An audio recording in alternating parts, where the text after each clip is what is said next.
trying to communicate your opinion to your spouse with the intent of getting them to adopt it and drop their own isn't likely to work. And there has to be a lot more mutuality and a lot more listening and understanding.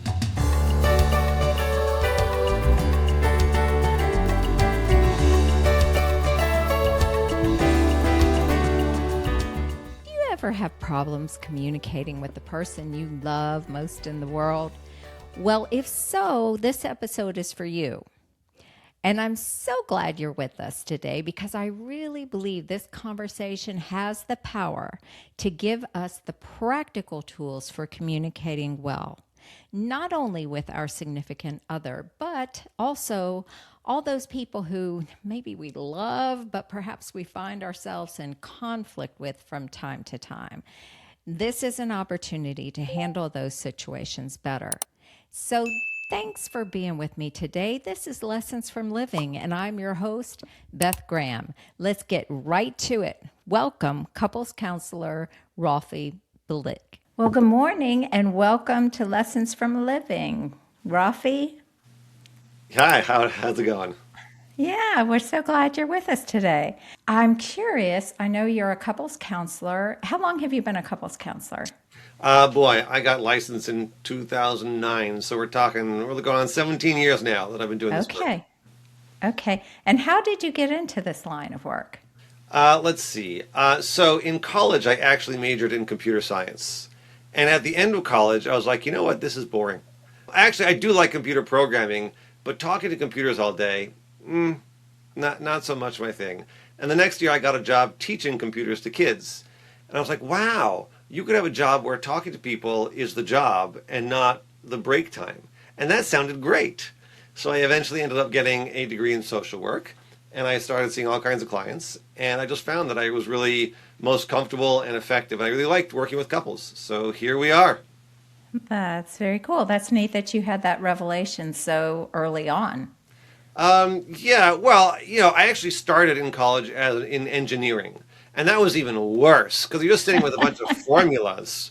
And God, that was awful. And so I pivoted to something I thought would still make money, but would be less boring. And so I did that. And then by the end of college, I was like, it's just not doing it for me. My husband's an engineer, so I can relate. I totally agree with you. Not for everybody. Yes, I'm glad you found your lane. Yeah. Well, I know there's a lot of books out there on communicating. What motivated you to write the couples communication handbook? And what was there a particular gap that you saw that needed to be filled? So in doing the work that I do with couples, I was doing a lot of the same things over and over and hitting the same points. And I just felt like if I could put it out there and help more people than I can reach just by sitting in a chair and talking, which is a great thing to do. There's a limit to how many people I can reach that way. So I thought I could help more people. And it's not like I've come up with some fantastically new approach to doing things, but I've been able to package it, I think, in a way that people can hear. And it's very readable and straightforward and fun. And so I thought I could really get people to integrate some of this stuff without making it seem too high level or too, psychological, just, stuff for normal people. Right. Well, I can attest to the fact that you obviously have a very good sense of humor, and that does show up in the book, so it does make it fun to read. Yeah. Yeah. Well, I know you mentioned that there are common myths about couples communication that you are still seeing. Sure. Give us some examples of those. So I think people think that communication means you tell everybody everything all the time, and that you just sort of throw at them. If I'm upset, I just tell you what I'm thinking and feeling at any moment. That's not really communication. It's venting, it's word vomit, there's like all kinds of things, but it may not be helpful. In some modalities of couples counseling, they call it unbridled self-expression. Just letting loose with whatever is on your mind may not be helpful. Like, hey, I think you look ugly today. That's not a good thing to say to your spouse, even if you think that. There might be better ways to do it. So I think that people sometimes think that if you have something to say, you should say it right now. Maybe not. Maybe not. And you point out this can be a barrier to moving forward. Yeah, right. I mean, there's a way to do it, there's a way not to do it. Yes. So, what are some other significant barriers that you see in effective communication among couples today? Well, I think people are often trying to get their point across without listening to the other person. So if I'm just trying to drill my opinion into your head, that is unlikely to succeed. I think many people can relate to the fact that when you are in an argument with somebody, it doesn't have to be your spouse, you're in a political argument with your friend. Nobody ever changes their mind because you win the argument. That's never happened. It doesn't happen that you say, okay, but my candidate is better because this, that, the other, and you pin them to the ground with your arguments. The other person says, you know what, you're right, I'll change my vote. Yeah, that doesn't happen. They just get angrier, more defensive, and they come up with dumber arguments maybe, but it doesn't change people's minds. So the same thing in a marriage, trying to communicate your opinion to your spouse with the intent of getting them to adopt it and drop their own isn't likely to work. And there has to be a lot more mutuality and a lot more listening and understanding. And that, if you saw the book, that's what the book is about, is how do we create a conversation where there's actual two-way communication going on instead of me just trying to throw ideas at you and hope that you take them in. Yes, well said.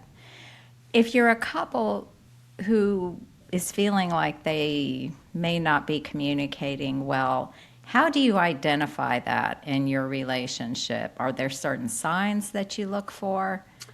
I feel like people have a pretty good sense of this. Most of the couples that come to my office start off by saying we have communication problems. I think people can feel like that frustration of I'm trying to get something across to you and it doesn't seem to be working, or I can't understand what you're saying because you're mad at me and I don't know why, or you asked me to do X and I did X and that still wasn't good enough. So there seems to be some breach in communication, and I think a lot of people have had this experience. It's not sort of this subtle underlying thing. Like I don't know why things aren't working. People have a good sense of, oh, our communication is not, we're not connecting, and that's a big frustration that people have. They come to me with. Yeah, that makes sense. In your experience, what do couples find most challenging about implementing new communication strategies after they've been kind of going in a certain direction for so long? Yeah, it's different things for different people. I think some people have trouble just dropping the idea of trying to be right. We talked about winning the argument a few minutes ago. A lot of people, we grow up sort of trying to prove our point. You write papers in college, you're arguing your point, you get into political arguments and social arguments, and we think that the goal is if I can convince somebody that I'm right, then we're in good shape. So dropping this sense of I have to be right is tough for a lot of people, especially because a lot of us do that in our jobs. For people who are lawyers or consultants or analysts or whatever, they have to make an argument and prove their point. And then coming home and dropping the question of who is right is difficult for a lot of people. But you got to do that because being right does not get you anywhere. And anybody listening to this can attest to the fact that they have been right many times in their relationship and it hasn't made things better. Being right does not solve the problem. So dropping that is one challenge. Another challenge is that people get worked up real quick. Sometimes people can get really angry, really upset. If I don't like what you're saying, I get defensive, I get angry, I get irritable. And trying to have a conversation when somebody is emotionally ramped up isn't terribly effective. So I think that people sometimes have trouble getting off of that, taking space, calming down however they need to be able to have a productive conversation, which does not involve things like yelling, screaming, putting down, and so forth. Yes, that's something that I really appreciated about your method is the pause. Just be willing to stop and That's the walk first away. chapter, right? That's the first Okay. chapter. You cannot do it when you're worked up. If you are red in the face and yelling, that is not going to be useful communication. That is just going to perpetuate the problem. Okay. In addition to that, is there one practical technique from the book that couples listening can use at home that you can describe? Yeah, let's do the break. Let's do the break, man. That's the first thing I Okay. talk about. I tell people if there's one thing you take away, it's got to be this. When things are getting heated, take a break.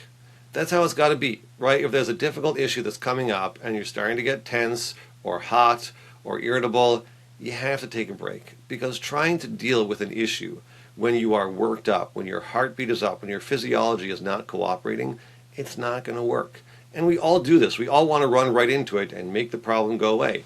But you can't. You can't do it if you're all worked up. whether it's you or your partner or whoever it is, we need to take a break and come back to it later. It's hard because it feels compelling to deal with it right now, but it's rare that it needs to be dealt with right now.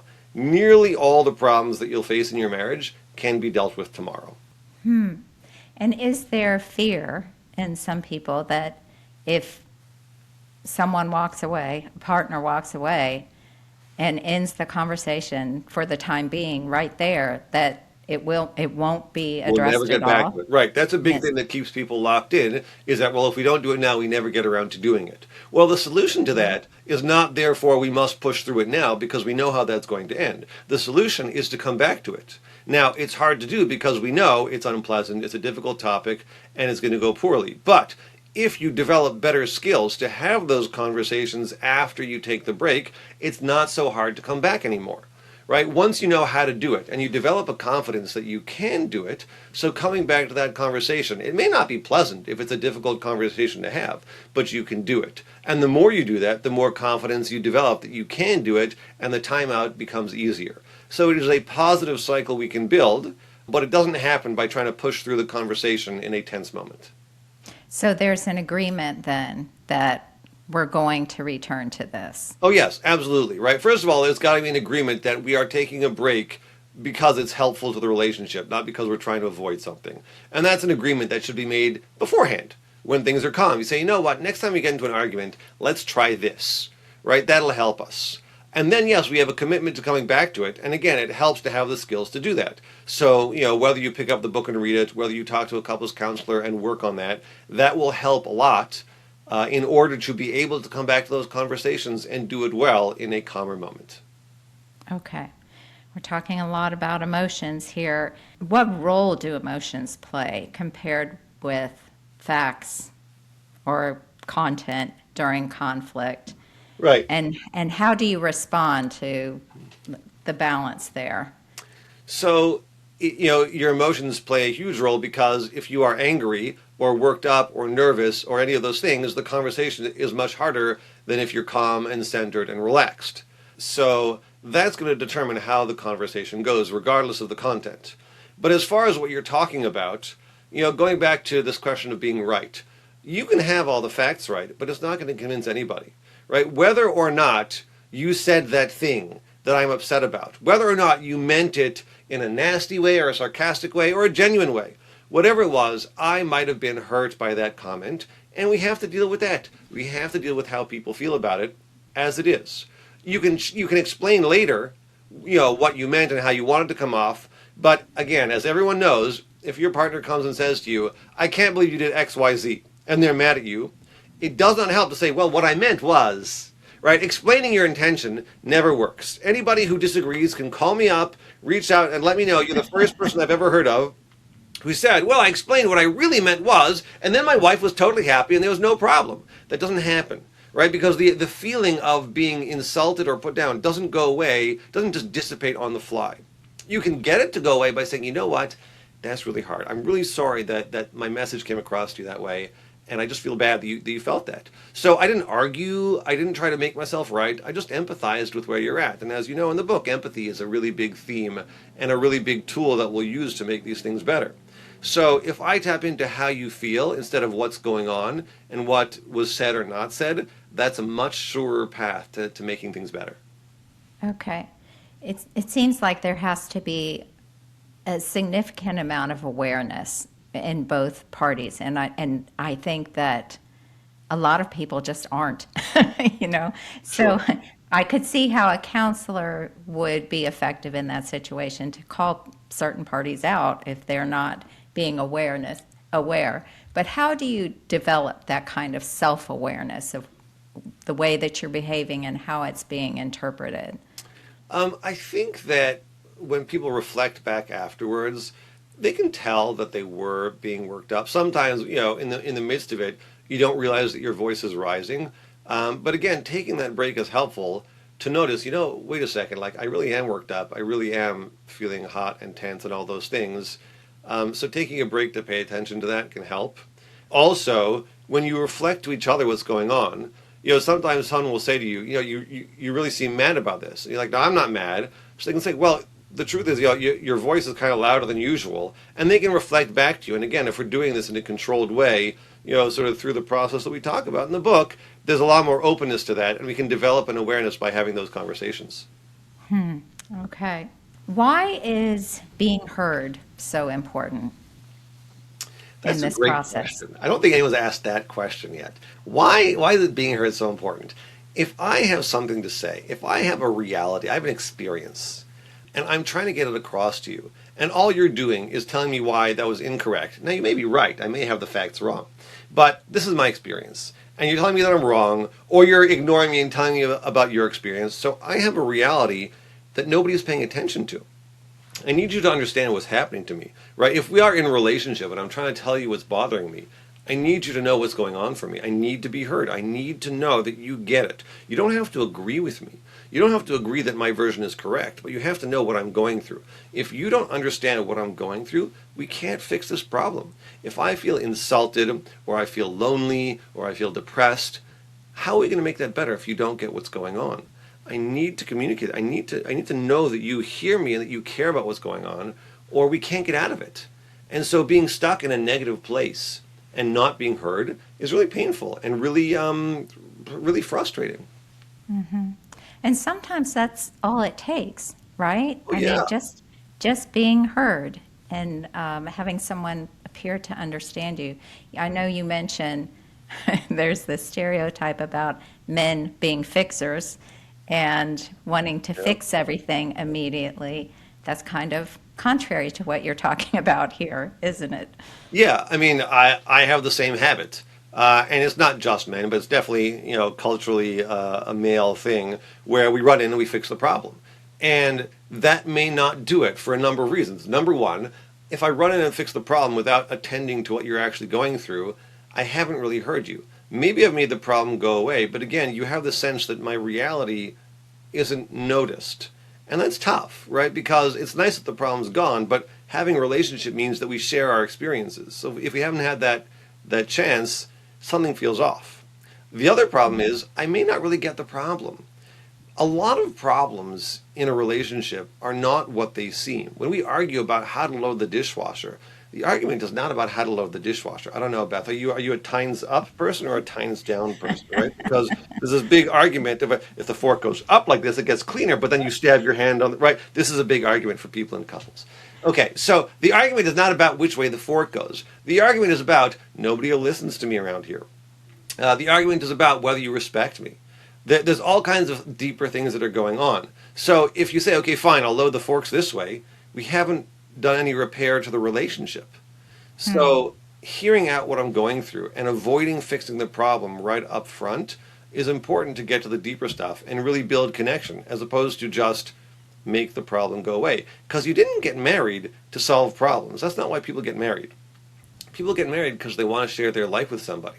And sharing my life means the good things I'm feeling, the bad things I'm feeling, the deeper things going on for me. It doesn't mean, okay, do the forks the way I like it. That's not why I got married, to have someone load the dishwasher the way that I want it done.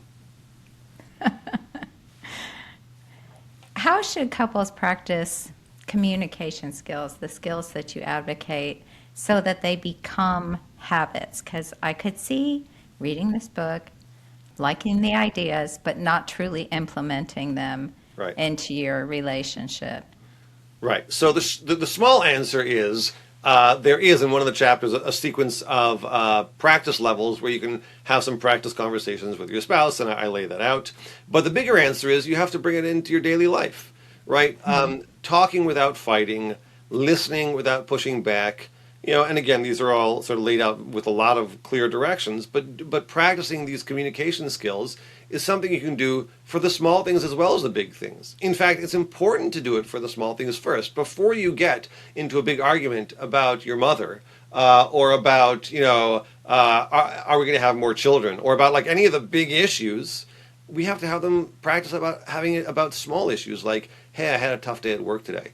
Could you hear how that was? Or you know what, I really would prefer if we could change the way we load the dishwasher, right? Not a big issue, but we could talk about that in a productive and practiced way. And the more that we practice these skills on the lower key issues, the more we'll have that in our pocket for when the really big ones hit.